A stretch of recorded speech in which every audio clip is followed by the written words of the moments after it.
नोंथांमोनाबो केन्डिडेट होगोन होननानै जों मिथिनो मोन्दों बिनि सायाव नोंथांमोना माबायदि थामथियारियाव दोङो थोंजोङै बिनि फिननायखौ दिनै होनाया एसे उसुबिदा थेवब्लाबो आं मोनसे क्लुखौ इच्ছা खालामो बिटिआर थामथि बर' जातिनि थामथि गोजोन गोरोबथाया 2020 सननि जानुवारि 27 तारिखआव जानानै थांबाय एबसु इउपिपिअ आरो एनडिएफबि जथायै बे गोजोन गोरोबथाखौ खालामनानै थांबाय दिनै गोबां सागोनगिरिफ्रा गावनि न'आवनो दङ राजनितिक गाद्दिनि सायाव जिरायनानै दङ जों मेगन सायाखै बिथांमोना कोटि कोटि थाखानि मालिक जादों जों मेगन सायाखै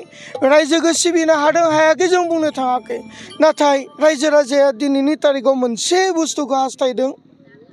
साफ्रोम बारग' एनडिएफबिफोरनि केसा उइथड्र जानांगौ आरो साफ्रोम एनडिएफबिफोरा जेलाव थानाय एनडिएफबिफ्रा उदां अख्राङाव फैनांगौ बेखौ हास्थायदों नाथाय दिनैनि तारिखआव जोङो सोलिफु सरकाराव थानाय दैदेनगिरिफोरनि खामानि मावनायखौ जों नुवाखै बिथांमोनहा एमएलएफोर दङ मन्त्रि दङ